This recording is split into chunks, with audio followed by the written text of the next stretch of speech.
Royal Mathematical and Statistical Society's Bulletin, September the 9th, 1935. The Alphabet Murder, a methodical madman. It's highly probable that the alphabet murderer will kill again. Could we possibly estimate the number of victims in his next crime? Yes, and it is easy. As soon as we know the ratio of towns, cities and villages whose names begin with a D and the ratio of English people whose names are spelled the same. On the one hand, the ratio of towns, cities and villages in England with a name starting with D, and on the other hand, the ratio of English people with a name also starting with D. After this initial calculation, it is easy to deduce the likelihood of actually being murdered if you belong to the target population. Go to the last page to find our results and details on the calculations. Daily Blag, August 31, 1935. Moustache at half-mast. Poirot's repeated failure in ABC case. Sometimes small things trouble great men. Hastings, faithful collaborator of the Belgian detective, knows something about it. 3 mornings in a row, he confided to us, the cook broke the egg yolks when preparing Poirot's breakfast. This apparently casual event has greatly disturbed my friend, to the point it breaks his concentration and slows his judgment. I also noticed his moustache, of which he is so proud, being duller than usual. Poirot, I assure you I haven't said any such thing to the journalists. They twist everything.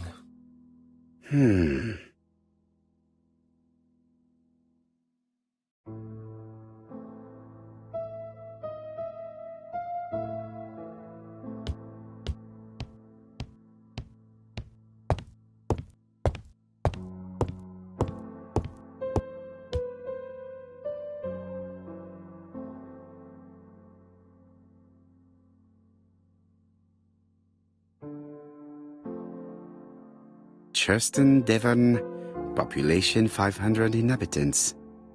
Hourly of trains. London, Churston. Trains of evening. London, 6:45 p.m. Newton Abbot, 11 a.m. Churston, 11:45 a.m.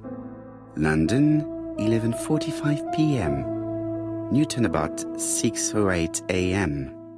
Churston, 7:15 a.m.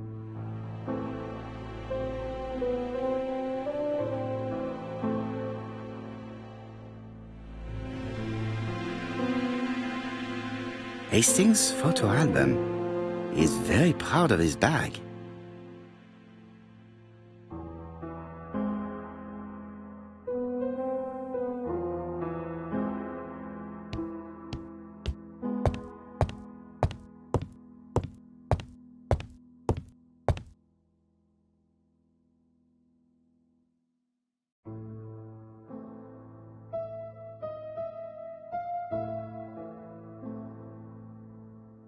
Poor Mr. Poirot. I'm quite sorry for you. If at first you don't succeed, try again. We've a long way to go still. Typery? No, that comes later. Letter T. The next little incident will take place in Doncaster on September 11th. So long. ABC. I should compare this letter with the one on my desk which I received earlier to see if it does indeed come from the same person.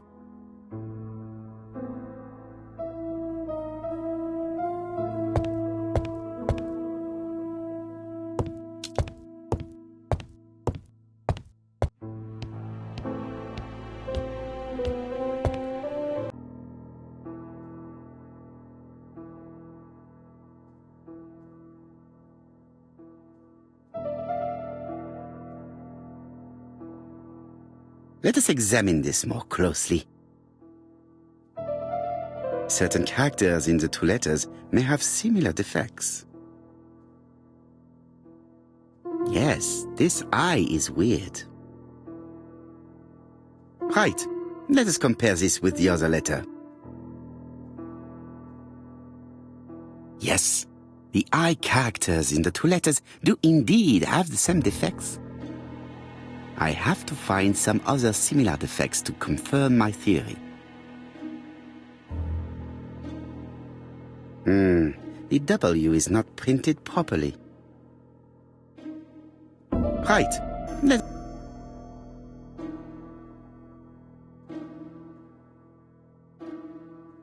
Of course, the W characters in the... I have to find... Yes, the A... Right. Let us compare this with the... That's right. The A characters in the two letters do indeed have the same defects. My theory was right. These two letters were written with the same typewriter. Hastings, he strikes tomorrow. Chief Inspector Japp? He's on another line. Can I take a message? Yes, please, mademoiselle. It is from Hercule Poirot. Tell him ABC strikes tomorrow in Doncaster. He must call me back. Very well, sir. Bien, now I'm going to see what I can find from these burnt documents. I've received the product I need. Hastings, if you do not mind, I would like you to take a few notes. Yes, yes.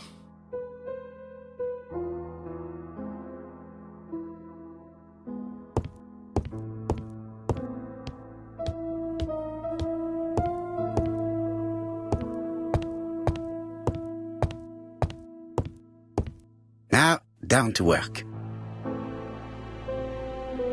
What of this needs putting in order a little?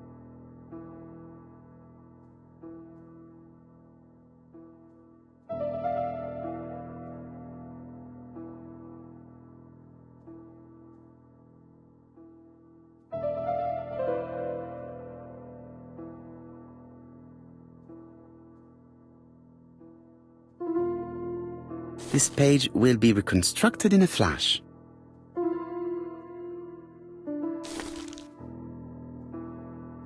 I think that this is right.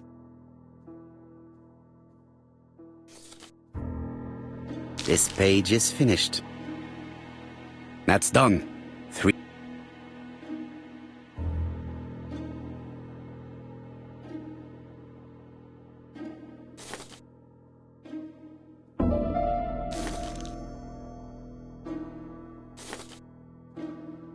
This does not look too difficult.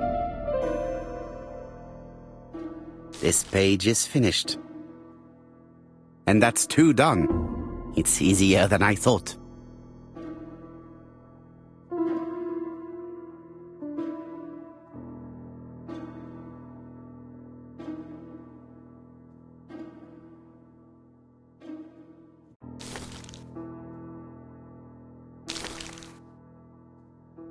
This does not look too difficult.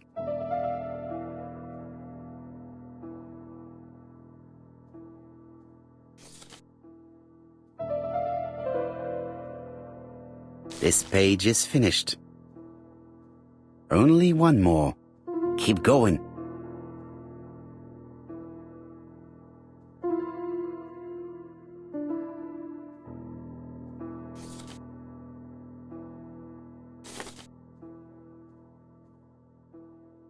This piece should be placed here.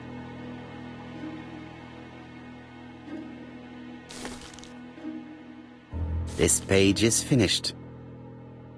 All the pages are reconstructed.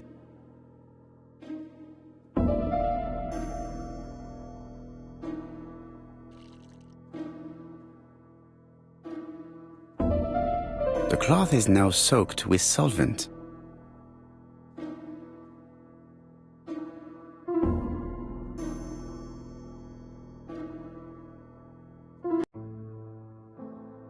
Got it! Make a note, Hastings, make a note. Mrs. Alice Asher, shop owner in Andover. Tracheitis, hemoptysis, prescribed laudanum. I got it. Look. Poirot, where on earth did you find these files? On a fire at the bottom of the garden at campsite. All right, but where did the person who burned them find them?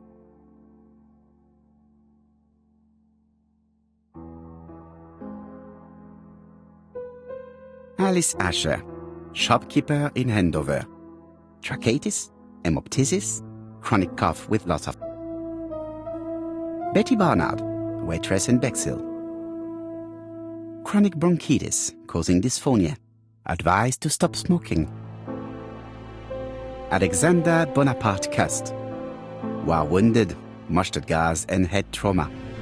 Pulmonary emphysema. Hemoptysis.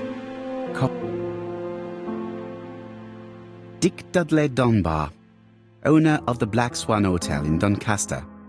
Asthmatic, heart disease, heart condition. Let us now try and get our brain cells to work.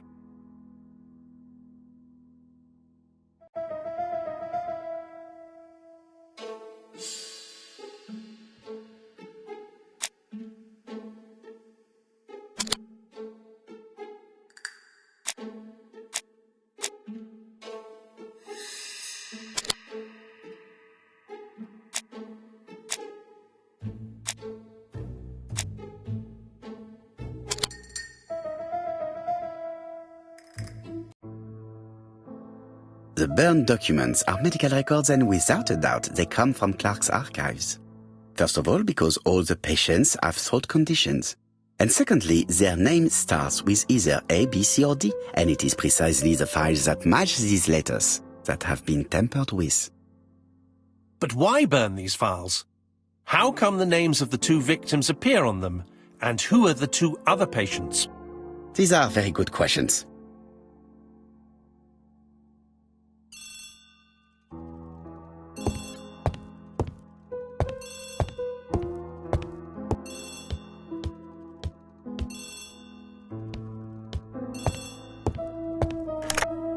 Hello, Poirot?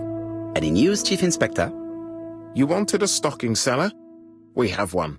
Reported by his landlady, who thought he was behaving suspiciously. He has the most unbelievable name.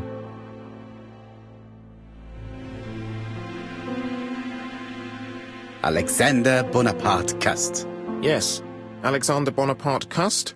How did you guess? Poirot, you have magical powers. It's a serious lead. I called Doncaster. A person matching Cust's description has been seen at the station. He got off the train from London, but after that, nobody knows where he went.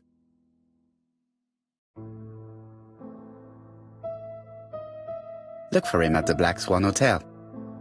What? How do you know he's there? Trust me, Chief Inspector.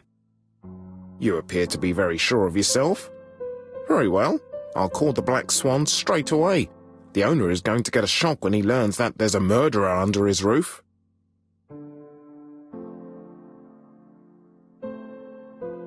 Chief Inspector, I would rather call myself. As you wish. Please go ahead. Hello, the Black Swan. Hercule Poirot here. May I speak to the owner? Speaking. Dick Dudley Dunbar. How can I help you? Is there Mr. Cust among your guests? He arrived today. Shall I call him for you? No, it is you I wish to speak with. But who is this Cust? A crook. A crook? He seems such a decent chap. Do you think that Cust might be dangerous? Oh, I do hope you're wrong. He seems so harmless, you know. Oh, yes, completely harmless.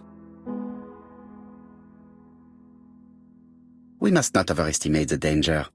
After all, we are not absolutely sure he is guilty. What should I do? Watch him. If he leaves the hotel, watch where he is heading. I'll call the police in Doncaster immediately. When they arrive, keep out of the way. Oh, indeed. I shall keep out of the way. I have a bad heart, you see, and a big shot could kill me. Thank you for having warned me. Hello, Poirot. We have some good news. The police in Doncaster have caught our man at the Black Swan Hotel. They're sending him here by train. While we're waiting to question Cust, we could search his room in London. Where does he live? The Marbury Guest House? I'll see you there. Yes, but start without me. First of all, I have to sort out a few details for Cust's transfer. I understand. À bientôt. Hastings, we are making good progress. Please go and search the room of our number 1 suspect. With pleasure. I did have a dentist appointment, but I'll cancel. The dentist. So that is why you were so nervous and bad-tempered. A visit to the dentist is never an enjoyable prospect.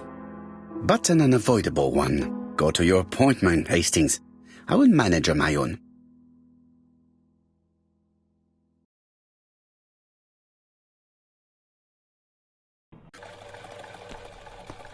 To Marbury Guest House, please.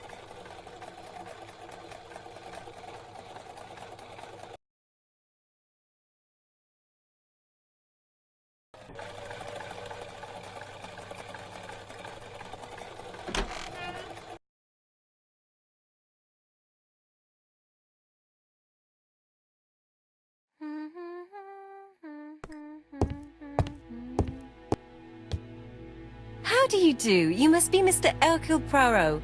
Chief Inspector Jupp told me that you might be coming.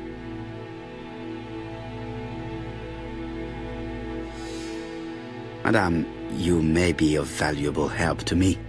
It would be my pleasure to help you. Will there be some journalists there as well? I think you might even be interviewed. You are key witness. I've suspected him for some time, but he appeared so harmless. Oh yes, sometimes he got angry and waved his arms about. But even then, he wasn't frightening. And he was as gentle as a lamb again immediately afterwards. It was only this morning that I understood. He told me he was going to Cheltenham, but my daughter saw him at Euston Station. It's not the right station. To get to Cheltenham, you have to take the train from Paddington. And what's more, Mr. Cust left behind an ABC with Doncaster underlined. As you can imagine, when I saw that, I called Scotland Yard. Well done. You were right. He did go to Doncaster. So I was right to warn the police. Tell me, did you have any other reason to suspect Mr. Cust? Well, he's odd.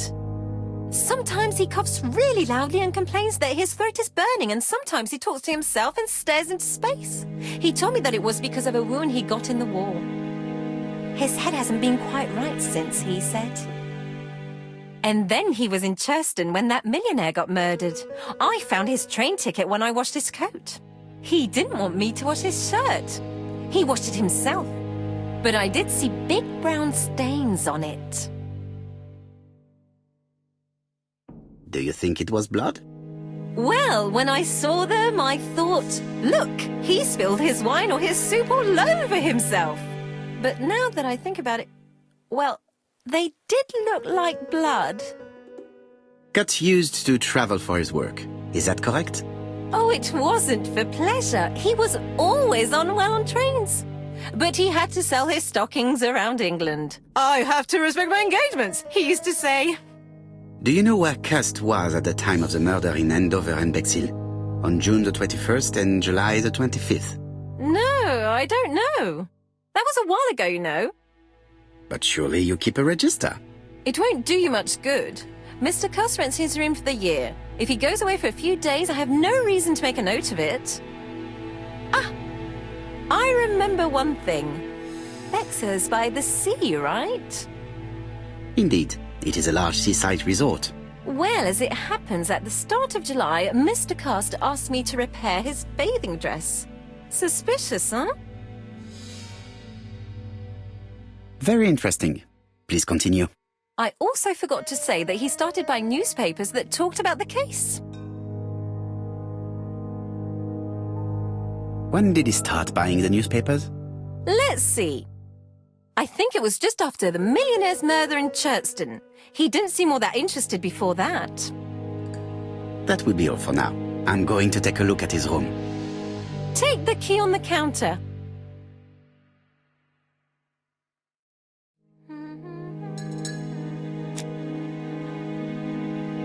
This woman appears to be in a good mood.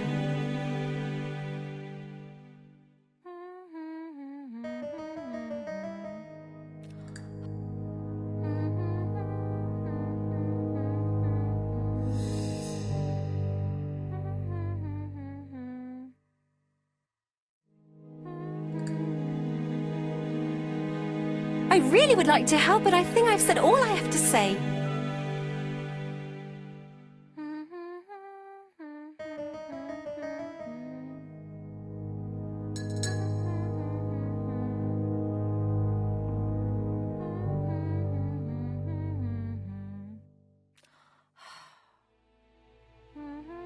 Mrs. Marbury is in a good mood. She is working very precisely in producing incredibly thin peel.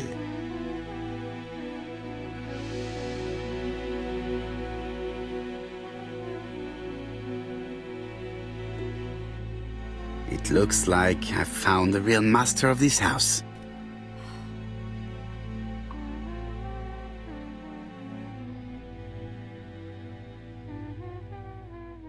There is no need to worry about the household cat.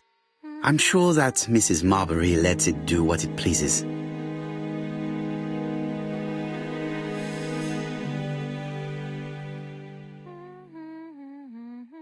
I don't think my register will help you. Mr. Cuss rents his room all year. If he goes away for a few days, I have no reason to make a note of it.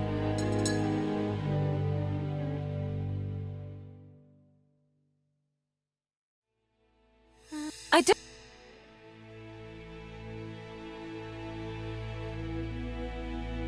The truth is becoming apparent, and I have something to say to Mrs. Marbury.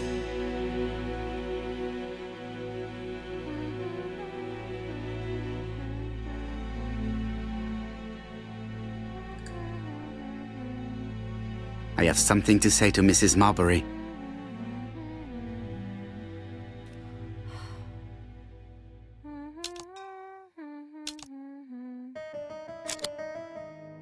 Mrs. Marbury, if I am to believe the register, you rented room 306 to a certain Mr. Fishman on the day of the Bexhill murder. Room 306 is Cust's room.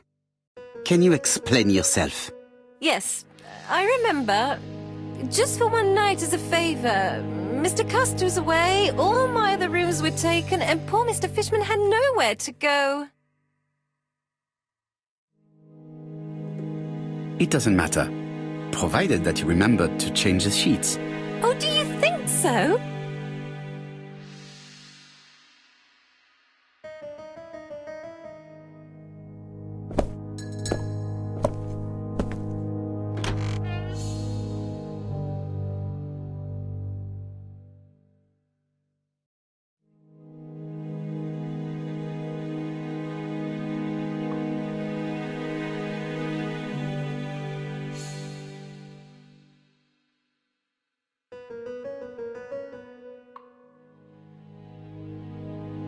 This dark stain. It could be blood, but goodness knows how long it has been there.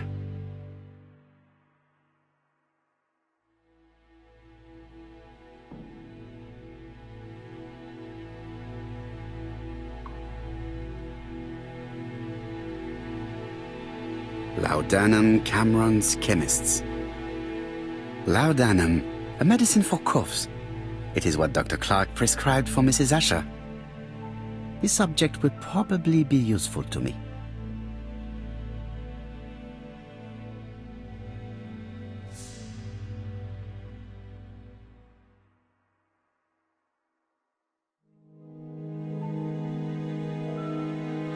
Diethyl barbituric acid, Johnson Company. I know this medicine. It is a powerful sedative. This subject would probably be useful to me.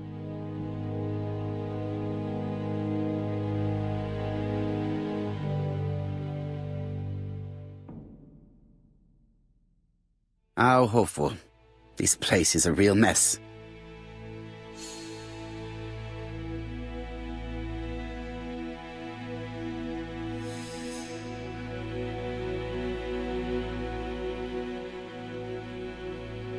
The least we can say that Mr. Cust is not very concerned about order and balance.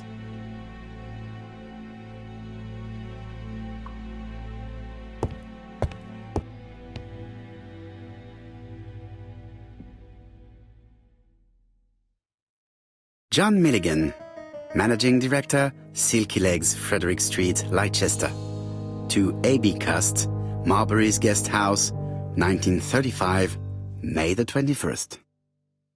Dear Sir, further to our letters dated 5th and 10th of the month, we confirm we are you as door-to-door salesman, according to the conditions stated in our previous letters. We will send you the articles by mail and also a red field typewriter you will be using for every business letter. Regarding the schedule of your rounds, please do as following. June 21, Andover. Arrive by train the 20th in the evening and get a room at Station Hotel.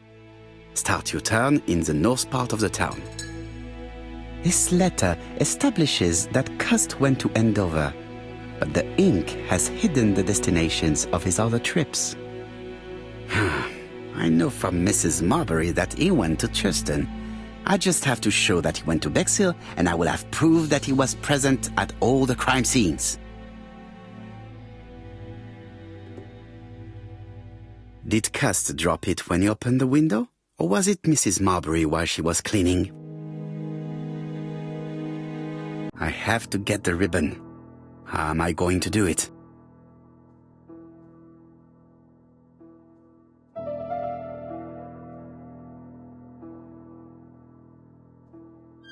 The right-hand heel has been removed.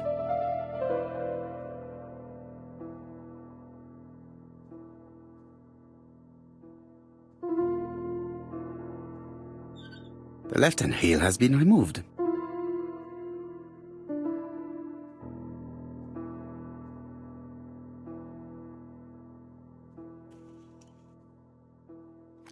And here is the ribbon. Let us see if it was indeed used to write the letters sent by ABC. I only need the ink ribbon for my inquiry. I will let Jack clean the keyboard if he wishes. All the letters announcing the murders were written on Cust's typewriter. Cust is parsimonious. He keeps his pencils and sharpens them until there is nothing left. It is clear that he did not grow up in luxury. It's an ABC.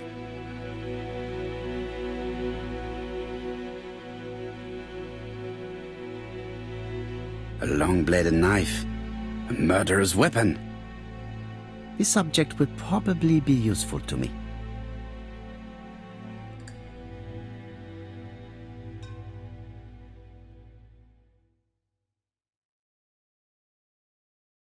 ABC guys. Enough to sign about a dozen murders.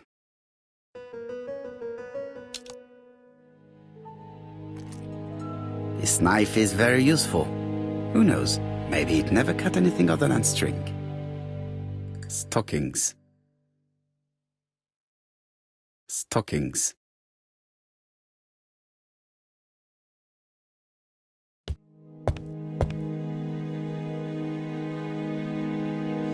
Trousers, white shirts. Everything has been washed very well. All the main articles referring to the ABC case are here, from the Churston murder onwards. Nothing before that date. Most probably the bathing dress repaired by Mrs. Marbury's expert hands. The Bexhill Daily paper, dated from the day of the Bexhill murder. Let us now try and get our brain cells to work.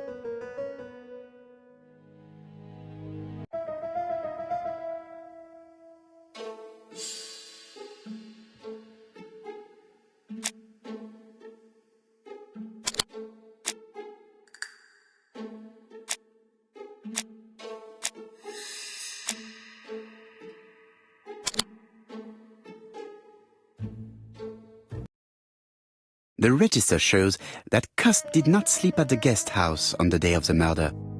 Where was he? Bexhill. The Bexhill paper reveals it. Cust bought this newspaper in Bexhill on July the 25th. No use continuing the inspection of this room. I've seen all there is to see.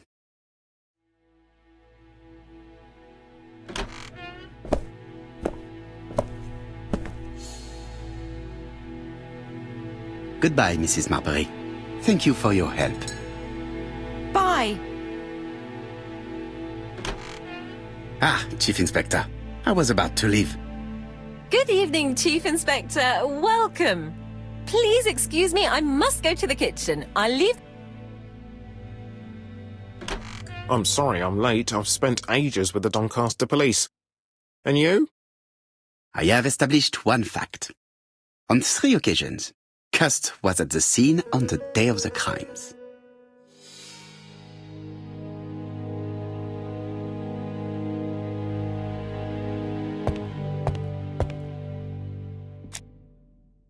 I've listened closely to what you have to say, Poirot.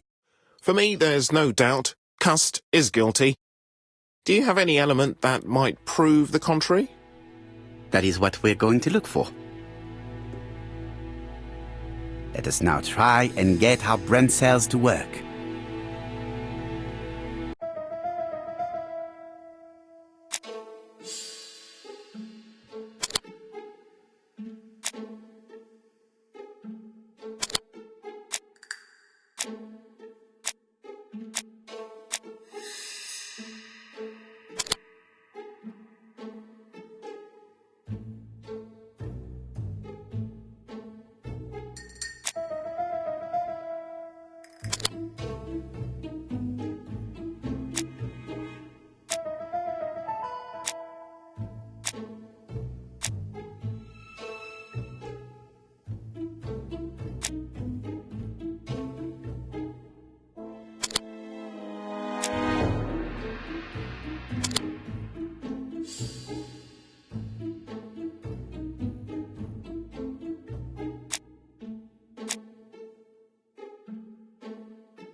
The evidence against Cust is overwhelming. His presence at the scenes, the knife, the blood-stained shirt, the ABCs in a box.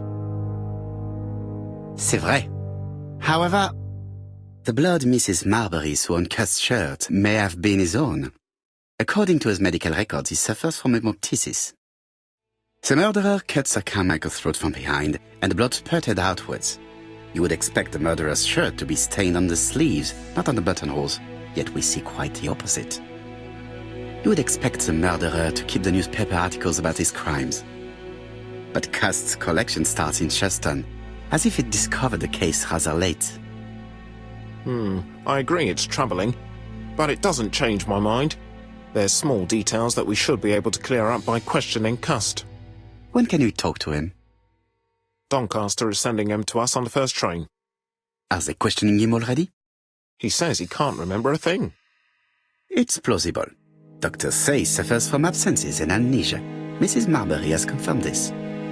He may have done the murders in an altered state. A familiar situation. It's not enough to clear his name. Dr. Thompson insisted that even if you don't know what you're doing, you never commit a murder without wanting to. Très intéressant. I shall remember that. Right. I'll go and examine the suspect's room. Chief Inspector, I took the liberty of removing a few clues to examinatum. All right, we'll discuss them tomorrow. In the meantime, I'm going to see if you've missed something.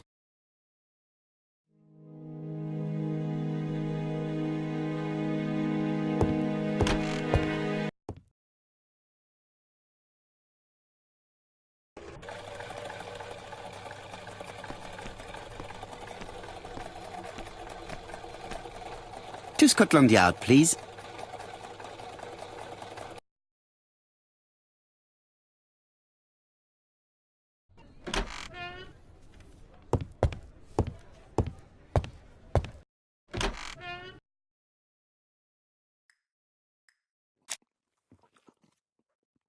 This man is not in good shape.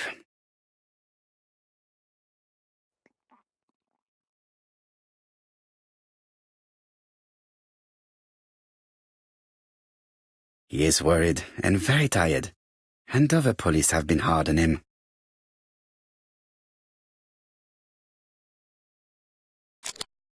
What do you want from me?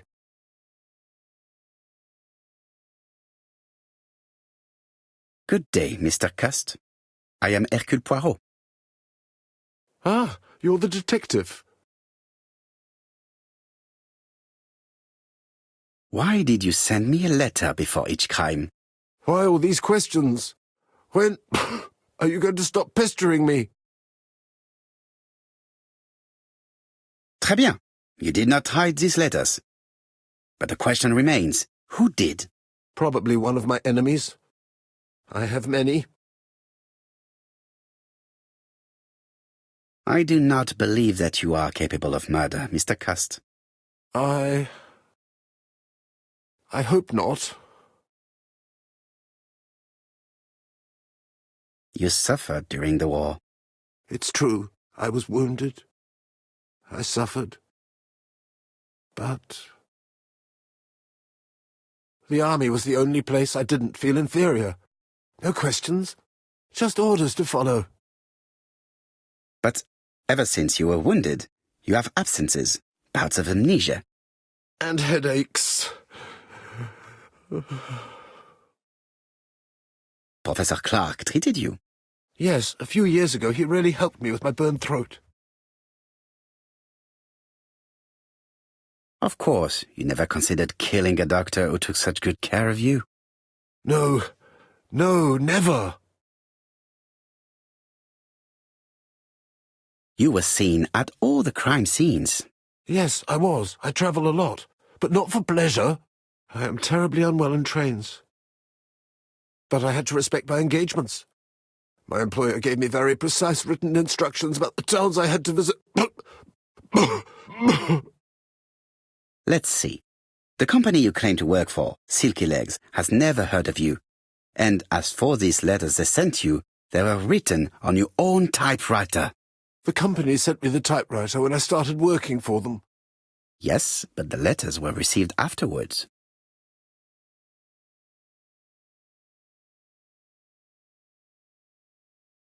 So it would appear that you typed them before sending them to yourself. I don't remember. Good God! I don't know what's happening to me. My head hurts terribly.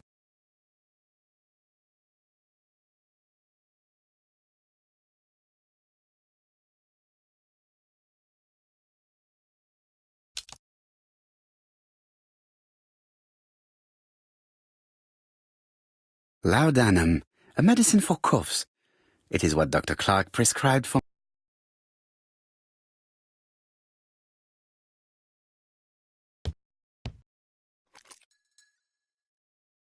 Take this. It will help you.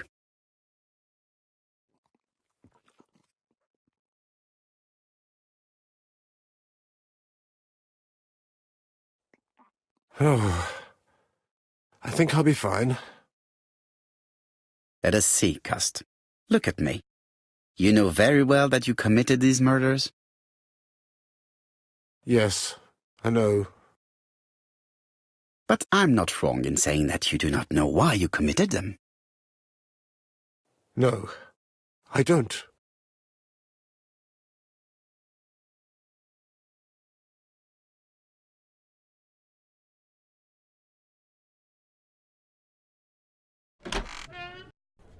And what conclusions have you drawn? Plenty. It might help us to understand him a little better. Let us now try and get our brain cells to work.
I don't see any clearer than before. This is worse. There is one point to highlight. C'est curieux. Cust admits that he killed, but he does not know why. What did Dr. Thompson say? Even if Cust killed while in an altered state, it still must have been his deepest desire. He must have had a motive. Let's keep it simple. Never mind his motive. He confessed. But you see, he can confess to anything and everything. He denied the murders and then he confessed to them. He confirmed that he never typed the letters. Then, with great ease, I managed to get him say quite the opposite. Come on, he behaved like a guilty man. He lied to his landlady. Because deep down he believes himself guilty. From the papers, he noticed that he had always been at the scene of the crimes. He must think that he killed and then simply forgot what he had done. How can you be so sure? Let us look at his psychological profile. You will understand my point of view. Let us now try and get our brain cells to work.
You see, Cust's character is quite the opposite of the murderer's.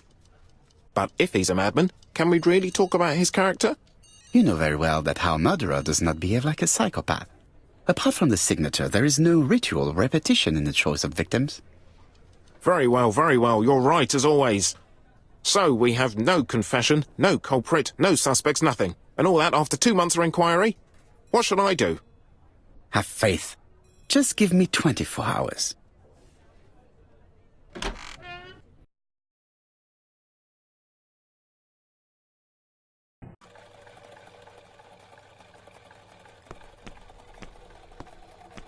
To White Haven, please.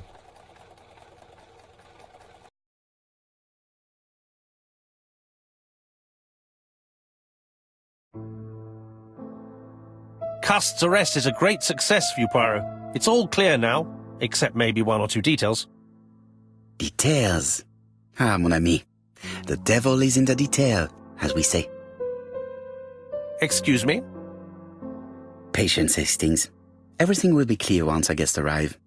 Best be prepared. Slip a revolver into your pocket before they do. A revolver? But Poirot, what are you afraid of?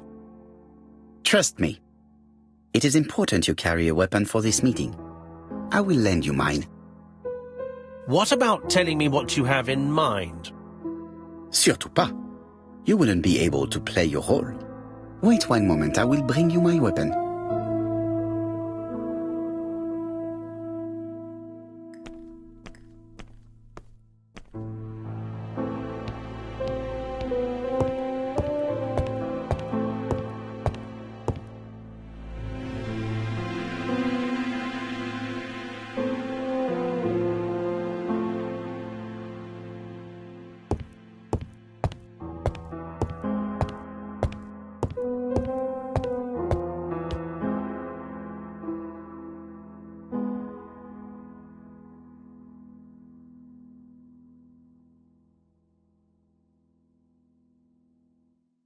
Churston, Devon, population 5...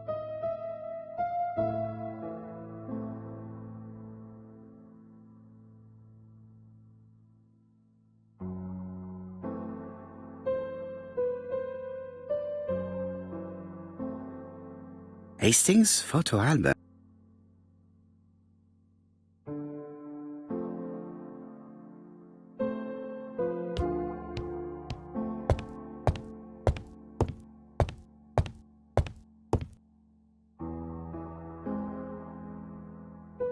Daily Flicker, September the 11th, 1935. ABC affair, Terminus Doncaster, Japp and Poirot arrest the killer. A.B. Cust is the name of the alphabet murderer. The police have arrested him in a hotel in Doncaster. Was preparing to kill his fourth victim, Mr. Dick Dudley Dunbar, the establishment's manager. Mr. Dunbar owes his life to the miraculous intervention of Inspector Japp of Scotland Yard and Detective Hercule Poirot.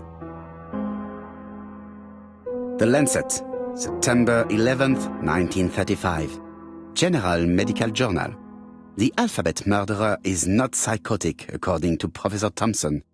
In an early issue, we claimed that the alphabet murderer was not psychotic. Our assertion has just been confirmed by Professor Thompson, a Scotland Yard expert, who has spoken to the prisoner at great length. Not all obsessional killers are psychotic, he explained. It is true that Cust has a disturbed personality and memory disorders. But his amnesia, whether real or pretended, does not alter the fact that he was perfectly lucid at the time of his acts. Therefore, he will not escape punishment.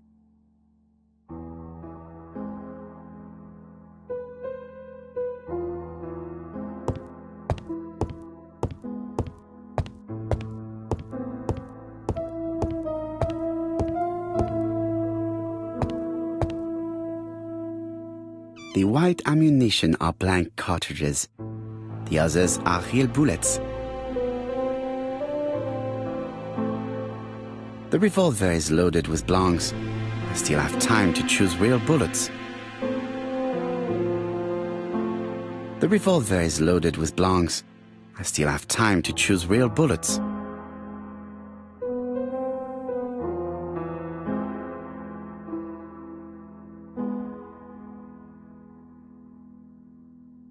The revolver is loaded with real bullets. I still have time to choose blanks. The revolver is loaded with blanks. I still have time to choose real bullets.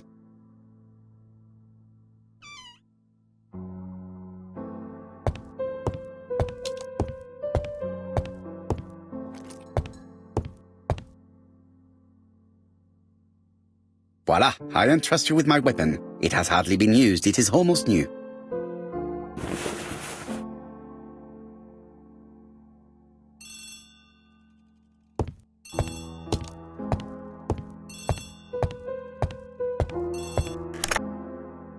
Chief Inspector, is that you? Yes. Sorry, but we haven't found anything. Have you checked the typewriter? And the packaging, the letter, and the ribbon reel. We've only found prints left by Cust and his landlady.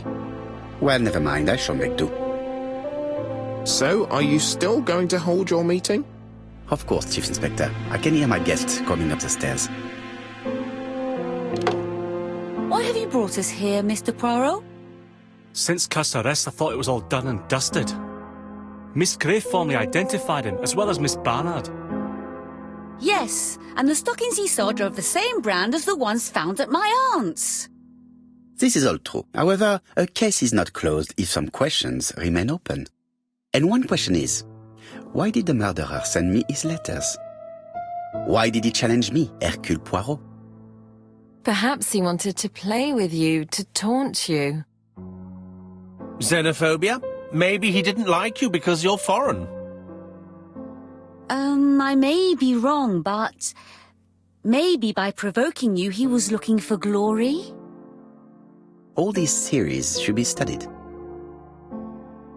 Let us now try and get our brain cells to work.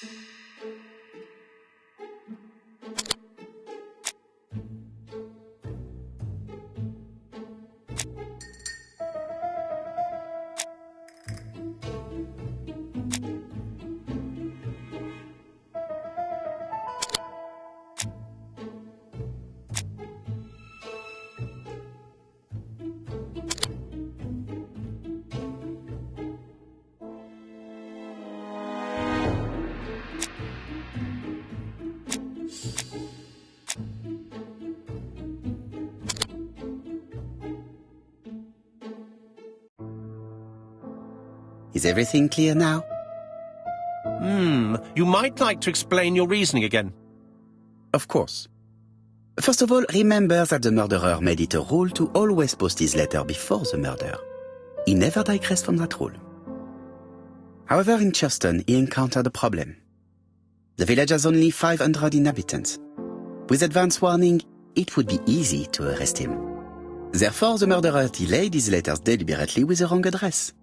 The plan wouldn't have worked if he'd sent it to Scotland Yard or the papers because everybody knows their addresses. The mistake would have been corrected and the letter would have been on time. That is why the murderer chose me as the recipient. Because for his plan to succeed, it was necessary for at least one of the letters to have a wrong address and get lost. It was very cunning. Absolument. It is a very subtle plan. It matches the profile we have drawn up of him perfectly. That of an intelligent, daring and calculating murderer. But that's not how you describe Cust. You are quite right, mademoiselle. Like you, I find it hard to believe that this dull character is the clever murderer we are looking for. Do madmen... I mean, if he's mad, he might have two very different sides. No doubt. But the murderer is not mad. All the specialists agree that he does not have the profile of the psychopath. But if Cust is not guilty, how do you explain his presence at the scene of the crimes? Mr. Clark, the answer to your question is in the medical records of your brother's patients. Documents which Cust most certainly did not have access to. Let us now try and get our brain cells to work.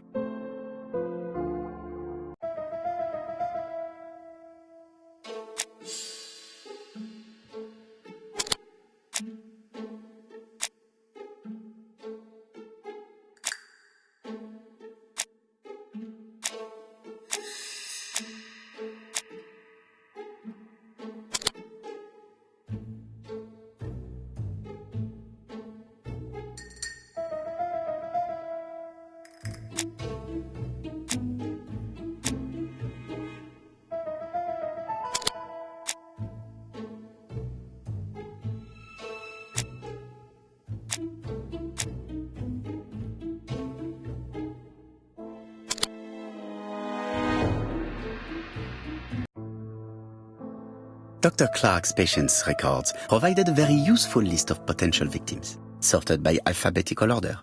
The killer definitely used it, explaining the fact that all the victims were former patients of the doctor.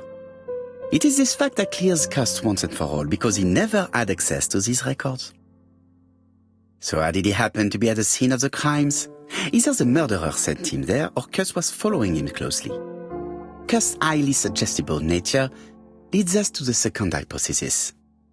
The murderer was manipulating him. He systematically sent Cust to the towns where he was going to strike, so that the suspicion would land on the poor man's shoulder. That's evil. What sort of killer could have such a plan? And what would he gain from 3 completely different murders?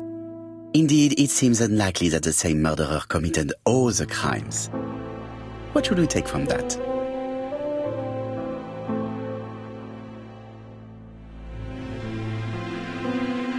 Just one murder was of benefit to the murderer. The others were just diversions.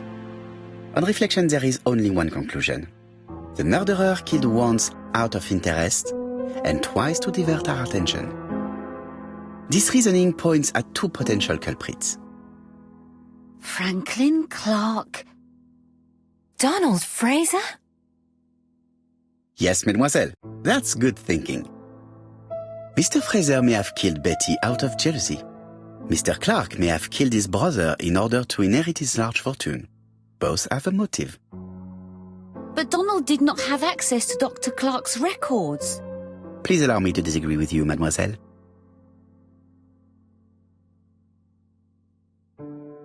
He works for Court and Brunskill, one of whose clients was Sir Carmichael.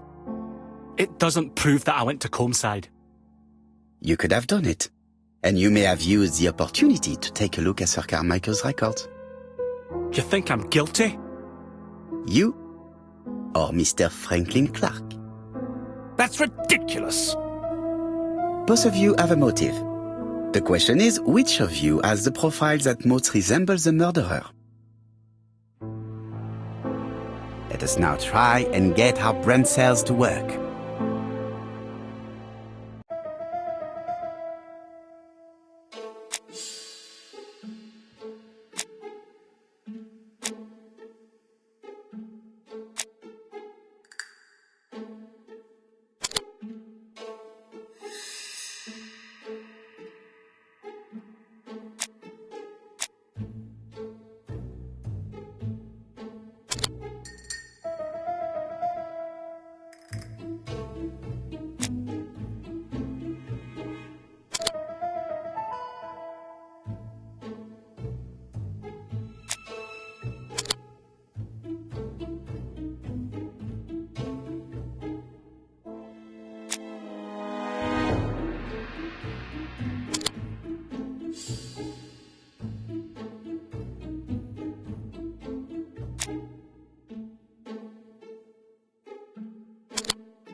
Ladies and gentlemen, Donald may share many character traits with the murderer, but he does not have his cold indifference. He has a temper.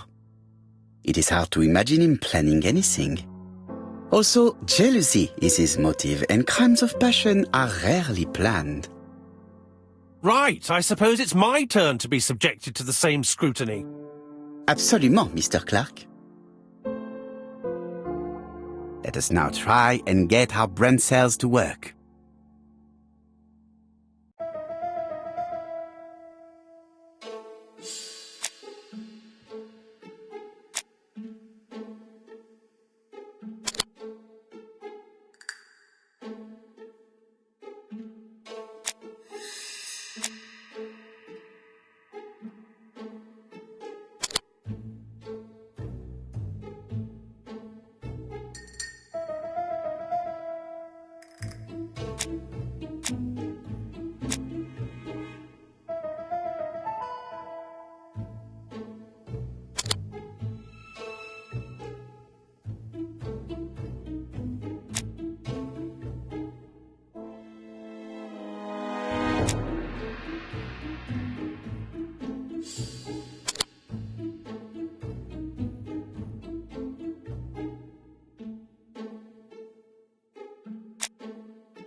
As you have all seen, there is a disturbing similarity between Mr. Clark's profile and that of the killer. In actual fact, it is exactly the same. Mr. Poirot, your psychological studies are interesting, but your conclusions do not add up. Why would I have wished my brother's death? The inheritance is lawfully mine. I just have to wait. No, you had to act quickly. Because of Miss Grey. Mademoiselle, although you haven't been telling the truth, there is no doubt in my mind that you would have found a way to marry Sir Carmichael after Lady Clark's death. For you, Mr. Clark, it was a disaster. If Miss Grey had children by your brother, you would not have inherited a thing. You realized the danger after reading several letters from Comside, especially one in which your brother opened his heart to you. So you hurried home from China, and you took action. In truth, Cust was no more than a puppet manipulated by the real culprit. You, Mr. Clark. Such an imagination, Mr. Poirot. In fact, nobody manipulated Cust. The famous instructions he received by post. He wrote them on the typewriter. We know that for sure. Oh no. You know perfectly well. That is not true. Eh bien voilà. Light has now been shed on the ABC murders. Your theories are ingenious, but you haven't any proof. One point to him. For the moment, I have no material proof. Either I admit to it, or I bluff. One thing proves it. The prints you left on Cust's typewriter. Enough. Oh, of course you wiped the typewriter before sending it. but not carefully enough. Scotland Yard has found your print along with those of Cust. I understand why you never wanted to lend me your new typewriter, and why you were searching through your brother's things. And the hole you dug on the moors. What did you hide there? The knife you used to kill your brother? Game, set, match. You win, Mr. Poirot. But it was worth trying.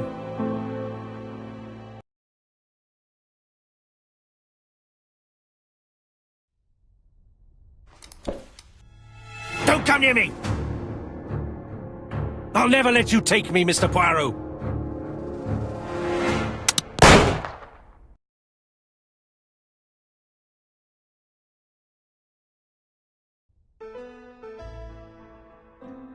I'm sorry, Mr. Clark, there is no easy death for you.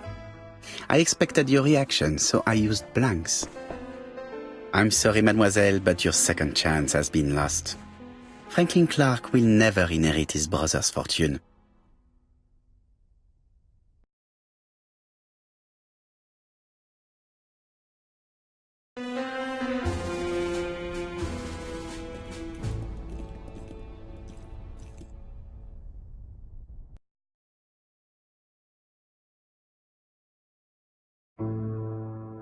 Disappointed at having missed the chance to become Lady Clark, Thora Grey left England.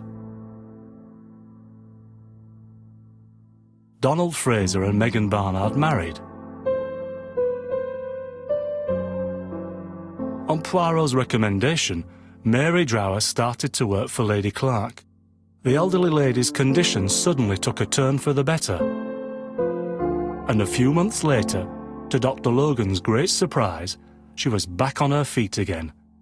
According to this eminent physician, it appears to be an extremely rare case of spontaneous remission.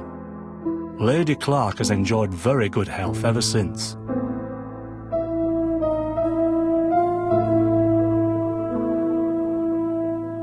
Journal of an Innocent, the incredible story of ABC.